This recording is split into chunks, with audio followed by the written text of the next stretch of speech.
ගවේෂණය අපේ channel ඔබට ලබා දෙන ධර්ම දායාදයකි. ඔබට අපිව දැනෙනව නම් අපිව subscribe කරන්න, like කරන්න, comment කරන්න.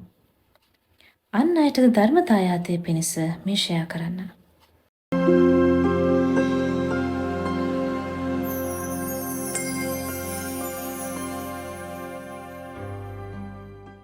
බැලුවා කාටද හයිය හත්තිය තියෙන්නේ කියලා මාත් එක්ක යන්න.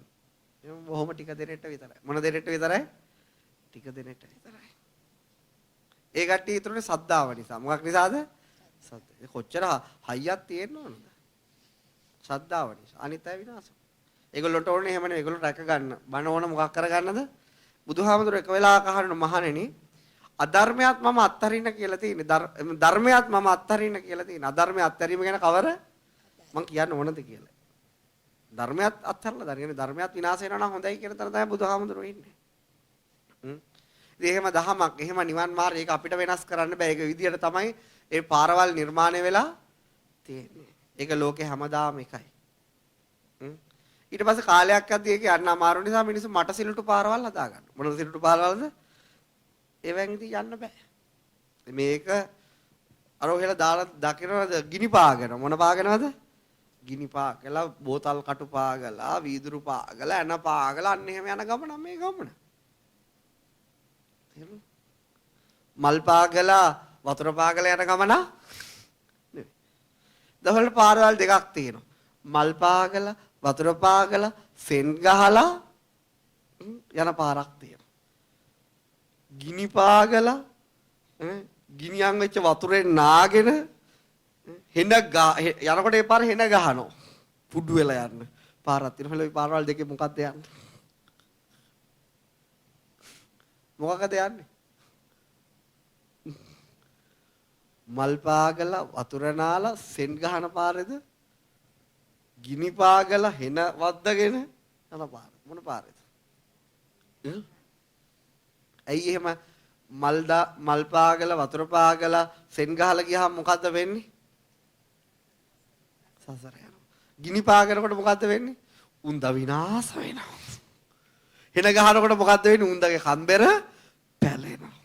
කම්බර පැලෙනවා. තේරුණේ? රත් වෙච්ච වතුර නානකොට මොකක් වෙන්නේ? ලස්සන බලලා ඉවරයි. මග දුරක් යනකොට නිවන් දකින්න එච්චරයි. තමන්ට තමන්ව නැති වෙනවා. මොකක් වෙනවද? තමන්ට තමන් මල් පාගලා වතුර නාලා සෙන් ගහනකොට මොකද වෙන්නේ? සතෙක් ඇති වෙනවා. එයාට ආදරය කරන්න ගන්න.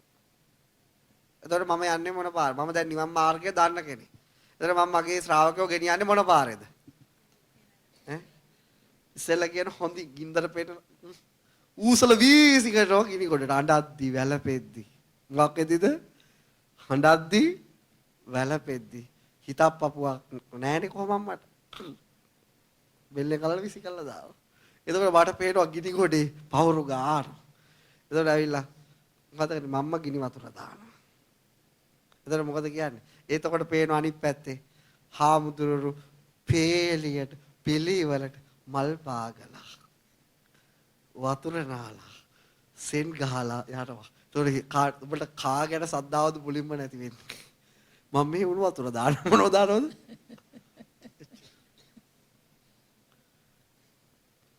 කාගෙන සද්දාවද මුලින්ම නැති. අර යනවා. තව ශ්‍රාවකයෝ පිරිසක් හාමුදුරුවොත් එක්ක බිම බලාගෙන මල් පාගගෙන වතුර නාගෙන සෙන් ගහගෙන පළතුරු කන්නේ ඒගොල්ලෝ මොනවද කන්නේ? මම අහුවම ලෝදිය දාන්නේ. මොකද්ද වෙන්නේ? මුලින්ම සද්ධාව නැති වෙන්නේ කාගෙනද? කෙලිය ඒපල් යකෝ මූත් එක්ක ඇවිල්ලා අපිට වෙච්ච විපතක්. මූත් එක්ක ඇවිල්ලා අපිට වෙච්ච අන්න බලන් අපේ ස්වාමීන් වහන්සේලා වඩිනවා. තොපි ඉස්සෙල්ලා වෛර කරන්න ගන්නේ මට. කාටද? මට. ඒක එහෙම තමයි. ඒක ඉතිහාසයේ ඉඳලා සිද්ධ වෙච්ච දෙයක්. කවද ඉඳලා සිද්ධ වෙච්ච දෙයක්ද? ඉතිහාසයේ ඉඳලා අනාගතෙත් වෙනවා. මොකක් වෙනවද? අනාගතේ. ඒ ඇයි? ඒ පාර හරි දරුණුයි. හරි කටුකයි. තේරුණා? ඒ නිසා ගොඩක් දෙනෙක් ආවට ගොඩක් දෙනෙක් මේ කියන්නේ ඒත් සද්ධාව තියෙන කෙනා. මොනවද තියෙන කෙනාද? සද්ධාව තියෙන කෙනා උණු වතුර තීදි දානවා මුන්වහන්සේ නම ගලව ගන්නවා කිව්වා. මාව නිදහස් කරනවා. උණු වතුර නෙමෙයි ලෝදිය දාපන් ඒත් කම. ඒ ආයෙම හිතන්නේ මොකක්ද? සද්ධාව නිසා යාගේ හිතට යා වෙනස් වෙන්න ඉඩ දෙන්නේ නැහැ. මොකක් නිසාද? එකම පිහිටයි සංසාරයෙන් ගොඩ යන්න තියෙන සද්ධාව විතරයි. මොකද මේ පාරේ යනකොට සද්ධාව විනාශ වෙන්න එකමයි වෙන්නේ. හැමතිස්සෙම වෙන්නේ සද්ධාව විනාශ වෙන වැඩක්. හැමතිස්සෙම මොකද්ද වෙන්නේ? සද්ධාව විනාශ වෙන වැඩක් වෙන්නේ. ඒතකොට ඒ සද්ධාව විනාශ වෙන වැඩක් එද්දි සද්ධාව තියෙනම් ඒක තමයි හරි සද්ධාව. මොකද්ද කිව්වේ? දැන් මං කියන්නේ සද්ධාව විනාශ වෙද්දි සද්ධාව තියෙනවා නම් ඒක තමයි. ඒ කියන්නේ සද්ධාව විනාශ වෙන්න ඕන තරම් දේවල් වෙනවා. ඒ සද්ධාව විනාශ වෙන්නේ නැහැ. ඒක හොඳටත් නරකටත් දෙකට එහෙමයි. හොඳටත් නරකට කියන්නේ ඔගේ අනිත් පැත්තත් එහෙමයි. එන අන්ධ භක්තිය නිසා මොකක් වෙනවද? මේ වැරදි දේ පිළිගන්නේ නැහැ. අපි සද්ධාව නිසා සද්ධාව කියන්නේත් ඒක අනිත් පැත්ත. ඒක එහෙම තමයි. තේරුණා? අන්ධ භක්තිය අනිත් පැත්ත ගැඹුරු සද්ධාව. ඒ භක්තිය තියෙන ඇහෙන් දකින්න දෙයක් එක්ක නෙවෙයි. කනට ඇහෙන වචනත් එක්ක නෙවෙයි. ඒක තියෙන්නේ ඒකයි පිළිගන්නේ නැති. ඇහැට පේන එක ඔයා භක්තිය තියෙන කෙනා ඇහැට පේන මේ භෞතික දේවල් පිළිගන්නේ. කනට ඇහෙන වචන පිළිගන්නේ. භක්තිය කියන එක පංච ඉන්ද්‍රියට ගෝචර දෙයක් නෙවෙයි. ඒක වෙනම ඉන්ද්‍රියක්. ඒක මොකද්ද? ඒ සද්ධාව කියන්නේ වෙනම ඉන්ද්‍රියක්. සද්ධා ඉන්ද්‍රියක්. ප්‍රඥාව කියන්නේ වෙනම ඉන්ද්‍රියක්. වෙනම ඇහැ. තේරුණාද? ඒතර ඇස් වලට පේන එක නෙවෙයි සද්ධා ඉන්ද්‍රියට පේන්නේ. ප්‍රඥා ඉන්ද්‍රියට පේන්නේ විමුක්තිය. ඇස් වලට පේන්නේ මොනවද? ආලෝකය. කන් වලට ඇහෙන්නේ ශබ්දය. ශ්‍රද්ධාවට පේන්නේ කවුද? මුනිවරයෙක්. එච්චරයි. ඒක වෙනම ඉන්ද්‍රියක නිසා තමයි පංච ඉන්ද්‍රිය තියෙන උනන බුදුහාමුදුර වෙනම ඉන්ද්‍රියන් පහක් පනවනවා. ඒ මොනවද? සද්ධා ඉන්ද්‍රිය, විරේන්ද්‍රිය, සති ඉන්ද්‍රිය, සමාධි, ප්‍රඥා. ඒ වෙනම ඇස් ඒවා වෙනම ඇස්. ඉන්ද්‍රිය කියන්නේ වෙනම දෙයක්. ඉන්ද්‍ර කියන්නේ මහා බලගතුයි කියන එක. ඉන්ද්‍ර කියන්නේ මොකද්ද? මහා බල. දැන් බලන්න අන්ධ කෙනෙක්ට රූප පේන්නේ නැහනේ. අපිට පේන එක කොච්චර බලගත්ු දෙයක්ද මේ ලෝකේ කොච්චර දේවල් අපි මේ ඇහැට මේ ලක් කරනවද නේ? ඒතර පෙනීම කොච්චර බලගත්ු එකද? ඒක කියනවා චක්කු ඉන්ද්‍රිය. මොන ඉන්ද්‍රියද? ඉන්ද්‍ර කියන්නේ මහා බලගතුයි කියන එක. සෝත ඉන්ද්‍රිය. දැන් කන් ඇහෙන්නේ නැති කෙනෙක්ට මේ ලෝකෙ කොච්චර ලස්සන සංගීතය තියෙනවා, විවිධ භාෂාවල් තියෙනවා, එකක්වත් අහන්න පුළුවන්. එහෙනම් මේ ඇහෙනවා කියන්නේ මහා බලගතු එකක්. ඒකට කියන සෝත ඒ වගේම කියන සද්ධා ඉන්ද්‍රිය. මොන ඉන්ද්‍රියද? සද්ධා ඉන්ද්‍රිය. ප්‍රඥා දර මේ වගේ එයා බලන්නේ වෙනම ඉන්ද්‍රියන් වලින්. එයාට ලෝකේ පේන්නේ වෙනම විදියට. එතකොට චක්කු ඉන්ද්‍රියෙන් බලන ඒවා ගැන බලය වැඩි නම් සද්ධා ඉන්ද්‍රියේ බලය අඩුයි. මොකද කියන්නේ? ඇහෙන් බලන දේ ගැන විශ්වාසය වැඩි නම් සද්ධා ඉන්ද්‍රියේ බලය අඩුයි. කනෙන් අහන දේවල් ගැන විශ්වාසය වැඩි නම් සද්ධා ඉන්ද්‍රියේ බලය අඩු. හැමතිස්සෙම දෙපැත්තට තියෙන්නේ. මේක වැඩි වෙනකොට මේක අඩු වෙනවා. ඒ කියන්නේ මේ මායාවක් නෙමේ ලෝකේ. අපි ඒ දර්ශනය විස්තර කරලා තියෙනවා. මම කියන්නේ. ඒ බුදුහාමුදුරුවෝ කියනෝනේ බුදුහාමුදුරුවෝ රූපයක් නෙවෙයිලෝ.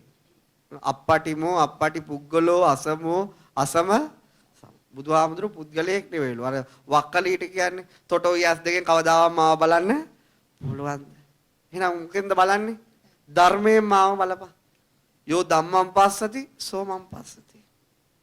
ධර්මයෙන් මාව බලපන්. ධර්මයේ තුල තියෙන්නේ මොනවද ඇති වෙන්නේ? සද්ධා, විරිය, සති, සමාධි, ප්‍රඥා. ඒතකොට ධර්මයෙන් බුදුහාමුදුරුවෝ බැලුවම බුදුහාමුදුරුවෝ මොන වගේද? එයාට රූපයක් නැහැ. ඒ ප්‍රතිමා නෙලන්න අප්පටිමෝ අප්පටි පුද්ගලෝ පුද්ගලයෙක් පේන්නේ නැහැ. එතකොට සද්ධාව තියෙන්නේ හැමතිස්සෙම හරි සද්ධාව තියෙන අන්න එතනත් එක්ක. අප්පටිමෝ අප්පටි පුද්ගලෝ අසමෝ අසම සමෝ. ඒ කියන්නේ ප්‍රතිමාවකින් නෙලන්න බැරි. රූපකින් දකින්න බැරි. හැඩයකින් අඳුර ගන්න බැරි. වචනයකින් විස්තර කරන්න බැරි. චිත්‍රයකට නගන්න බැරි. අද්විතීය වූ අසම වූ කෙනෙක් શબ્දයක්. එතකොට කොහොමද? එහෙන් දකින්න දේවල් විශ්වාස කරන කෙනාට එතකොට කොහොමද ඒක පිළිටන්නේ? මං කියන වචන හරි අමුතුයි. මොකද්ද? ඒක හරි අමුතු කතා. ඒ කියන වුණාට හරියටම හරි. මම මේ කියන වචන මම්ම විස්තර කරේ නැත්තම් ලේසි පහසු කෙනෙක්ට විස්තර කරන්න බෑ. අවුල් වෙනවා. මොකක් වෙනවද? අවුල් වෙනවා විතරයි. අපි දැන් මං ගැන බුදුහාමුදුරන්ට සද්ධාාවක් තියෙනවා නම් මම මේක සැක කරන්න ඕනද නැද්ද? ඕන. ඒක මං අනිත් පැත්තට කියන්නේ. ඒ සැක කරනකොටත් ඒ සද්ධාව නැති වෙන්නේ නැත්තම් මොකක් කරනකොටද? සැක කරනකොටත් මට සද්ධාව නැති වෙන්නේ නැත්තම් අන්න ඒක තමයි හරි සද්ධාව. මොන සද්ධාවද? දැන් ඔහෙලා මං ගැන සද්ධාව තියෙනවා මං කියන්නේ ඒක සැක කරන්න කියලා. මොකක් කරන්න කියලාද? ඔහෙලම සැක කරන්න. ඒ සැක කරනකොට මොකක් වෙනවද? අවුල් වෙන්නේ. ඒත් එන්නේ සද්ධාව. ඒත් යකොමු සැකේ. අන්න ඒක තමයි හරිය. ඒත් යාට එන්නේ මොකද්ද? අයිත් ඒ කියන්නේ සද්ධාව සැක කරාම සමානයි උත්තරේ සද්ධා. අපි එහෙම නෙවෙයි. අපිට දැන් බුදුහාමුදුරුවෝ ගැන නම් සද්ධාව අපි සැක කරලා බලනවා. ඒක එහෙම නොවෙන්න පුළුවන්. ඒක නිකන් මට මේක හරියට අවබෝධ වෙලා නැහැ. මේ පිස්සුවක්. ඒ ආවත් අරකම වෙනවා. ඒ තමයි හරිය අවබෝධ. ඒකට කියනවා මොකද්ද? ඒකට කියනවා අචල සද්ධාව. මොන සද්ධාවද? ඒක හොලවන්න බෑ. අචල සද්ධාව සැක කරත් අයිත් වෙනවා.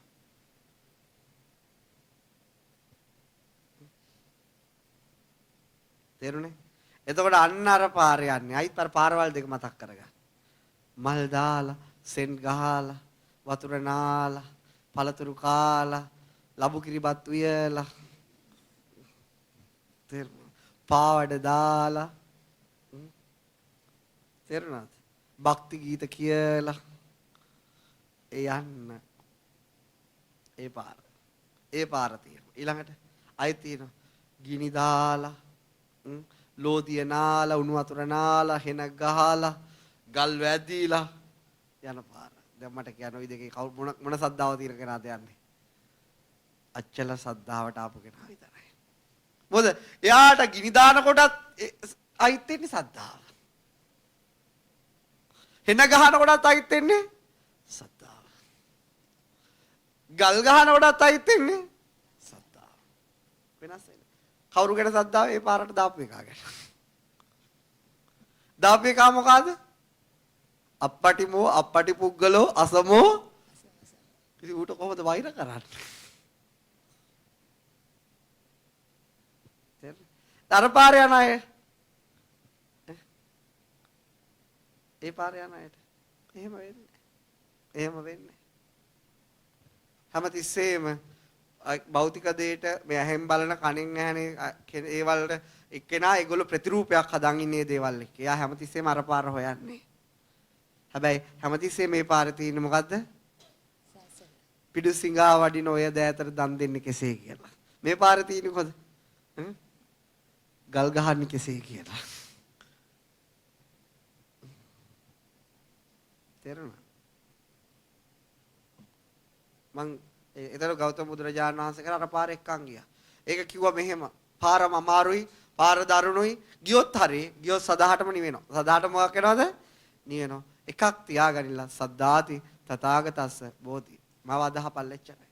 මගේ අවබෝධය අදහගන්නෙච්චරයි. අදහගත්තොත් යන්න පුළුවන්. නැත්තම් බෑ. තේරුණා? ඒ නිසා ඔයලා කල්පනා කරන්න. අපේ ආරාමෙට දැන් මහාන වෙන්න මෙතනත් එක්කෙනෙක් එනවා. ඒගොල්ලෝ එනවා. ආවොත් මොකද්ද තියෙන පාර? අන්න අර පාර. ඔය එක්ක මිනිහත් එක්ක ඉන්න. එක්ක ඊට වඩා හින්න වලකට වැටෙන්න ඇවිල්ලා. මම ඔහෙලා මල් මතින් අරන් යන්නේ නැහැ. ඒ මොකද උඹලා මල් මතින් අරන් ගියොත් උඹලා මේක ඉතුරු වෙන බව මන් දන්නවා. තේරෙනවද? උඹලා රත් වෙච්ච ගල් මතින් අරන් යනවා. ගල් මතින් අරන් යනකොට ඊට පස්සේ හිත හදාගෙන රත් වෙච්ච ගල්නේ. ඊට පස්සේ ගිනි අඟුරු ගිනි උල් පපේ එන්න ගන්නවා. ඊට පස්සේ ටිකේලාට කකුල් දෙක විතරයි ඉවර කමන්නේ. ඊට පස්සේ මොනවද තියෙන්නේ? අර ගේම් එකක් වගේ දැන් මෙහෙන් එන්නේ.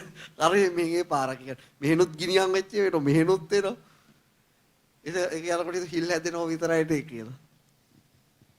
ඒත් හිත හදා ගන්න හිල් ටිකක් විතරයි නේ කියලා. ඊට පස්සේ මොනවද දෙන්නේ? ඈ? ඒත් මොනවද දෙන්නේ?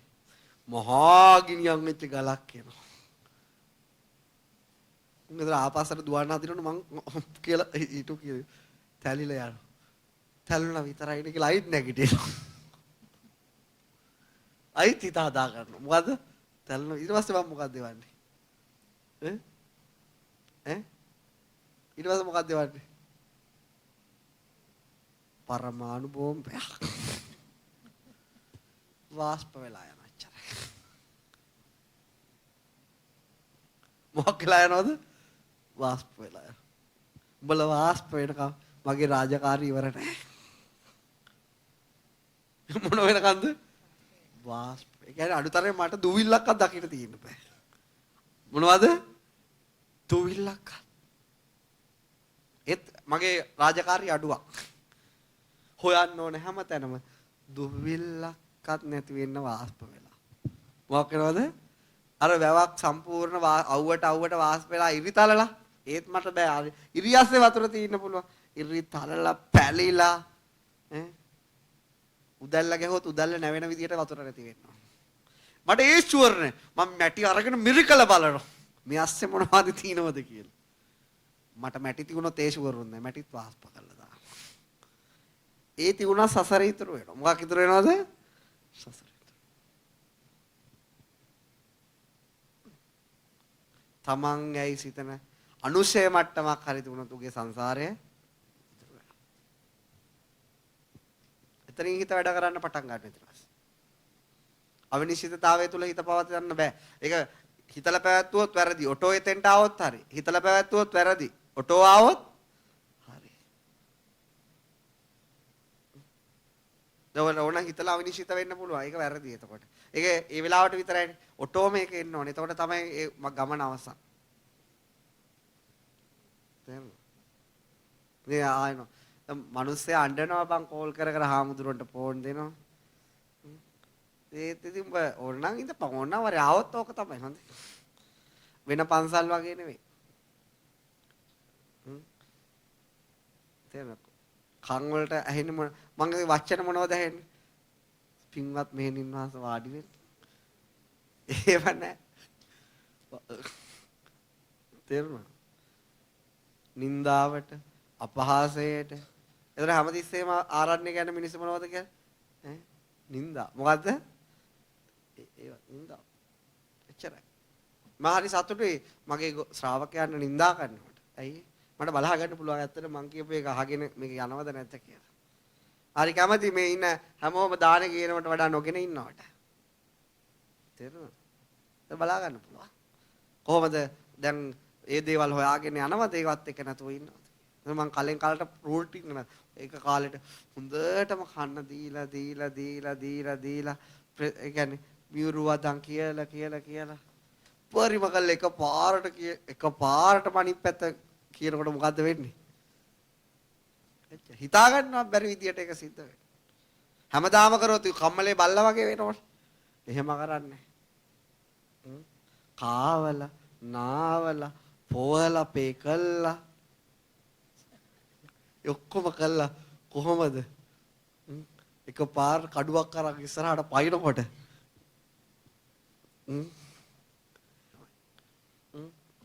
ඒ නිසා අපේ මෙහි මහාන වෙන්න එන අයටත් මම කියන්නේ මොකද්ද 18 පාළියට නටන්න පුළුවන් නම් ඉන්න පුළුවන් නම් හරි.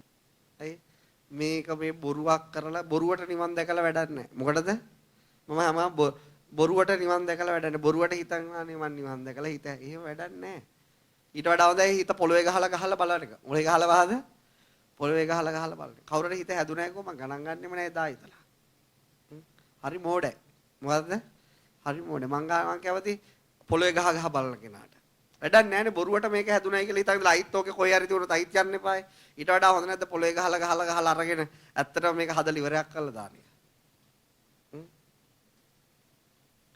ඒකට වඩා හොඳ නැද්ද මේ බොරුවට නිවන් දැක්ක බොරුවට භාවනා කරා බොරුවට බණ ඇහුවා දැන් මම හරි මම දැන් හොඳයි මගේ ඔක්කොම හොඳයි ඒත් අතුල තියෙනවා ඊට වඩා හොඳ නැද්ද අවුස්සල බලන එක මොකක් කරලා බලන එකද එච්චරයි අවුස්සන මොකක් කරනවද ඒක තමන් දන්නවනේ තමන්ගේ මේ අඩුපාඩු ටික තියෙයි කියලා නැත්නම් අර ඔක්කොම වහගෙන මැරලා යනවනේ එච්චරයි. කෙන අපිට ප්‍රශ්න වෙන්නේ නැත්තම් අපිට හැමෝම ආදරය කරනවා නම් හැමදේම ලැබෙනවා නම් ඉතින් අපේ මේක ඇතුළ කැළඹෙන්නේ එහෙම තමයි. තේරුණාද? බොරු හැමතිස්සෙම ඩුප්ලිකේට් නිවන කඩන්න ඕන. එතයි ගුරුවරයාගේ වැඩේ. බොරුවට නිවන් දැකපුවේ කඩනවා. ඇත්ත එක හම්බ වෙච්ච දවසට නිහඬ වෙනවා. මොකක් හම්බ වෙච්ච දවසද? ඒ නිහඬ වෙනවා ඒත් හරි කියන්නේ. කාලයක් බලනවා. ඇත්ත එකද නැත්නම් සමහර බොරු ඒවා හැදෙනවා ගල් ගහලත් කඩන්න බෑ. ඒවට ඉතින් බලන පරමාණු බෝම්බයක් හදන්න ලේසි නෑනේ හදලා ගහනකම් කැඩලා යනවද කියලා. මම කැමති නැහැ මගේ ශ්‍රාවකයෝ බොරුවට නිවන් දැකලා මම අසත්‍ය දහමක් දේශනා කරනවා. මම හරි පාරක් පෙන්නනවා. මේක යන්නේ නැතුව බොරුවට තමන්ගේ හිත හැදුනයි කියලා හිතාගෙන අනාථ වෙනවට මම කැමති නැහැ. ඒ හිතුවට ඒ සසර යනවා. මුගේ යනවද? එයා හිතුවට යාගේ සසර වැඩ කරනවා. අන්න ඒකයි. ඉතින් හැමතිස්සෙම මං කියන අඩුපාඩුව පෙන්නන කෙනා තමයි ගුරුවරයා. කවුද ගුරුවරයා? හිත අවුල් වෙන්නේ කොතනින්ද ඒක පෙන්වන්නේ ගුරුවරයෙක් එච්චරයි. දැන් ඔක අඳුර ගන්න බැරුව වහගත්තොත් මැරෙනකන් හොයාගන්න බෑනේ. මං කියන්නේ තේරුණේ? ඒක අමුතුයි කියන්නේ ඒකයි. තේරුණා? ඒ කියන්නේ ඒකෙන් හිත අවුල් වෙනකොට අපි ඒකෙන් වහගන්න ඒක නතර කරනවා කියන්නේ අවුල අපේ ඇත්තටම ලිහිලාද ඇතුලේ තියෙනවද? ඒතර වැරදි. ඒතර අපි ඒක හැමතිස්සේ වහලා අපේ හිත සනස ගන්න බලනවා අම්මෝ කියලා. තේරුණා? ඒ දහමෙන් නිවලා තියෙනවා. මං කියන්නේ සම්පූර්ණ නෙමෙයි තා ගිනියම් වෙනවා. ඒතකොට ගිනියම් වෙන බව දන්නවනේ දැනගන්න එච්චරයි. තමන්ගේ අඩුපාඩුව තියෙන බව දැනගන්න ඕනේ. ඒක හරි අමාරුයි. ඉතින් මේ බණ අහන මිනිස්සුත් ශක්තිමත් වෙනවා. සේලෝ යතෝ ඒක ගනෝ වාතේන සමිති. මිනිස්සු අන්ධ කරගෙන ඉන්නේ ඉවරයි. අන්ධ කරලා ඉවරයි. තේරුණා? ඒ නිසා සද්ධාව තියෙන අයට ඒක ප්‍රශ්නයක් නැහැ. විතර්ක තියෙන අයට සද්ධාව නැති අයට ඒක අපි කරන්නේ ලොකු ප්‍රශ්නයක්. මොකද්ද? ලොකු ප්‍රශ්නයක්. මේ දර්ශනය ඒකාන්ත සත්‍යයි. ඒක නයි ඔයාලට සැක කරන්න එපා. හැමදෙනාටම තෙරුවන් සරණයි සුවපත් වේවා.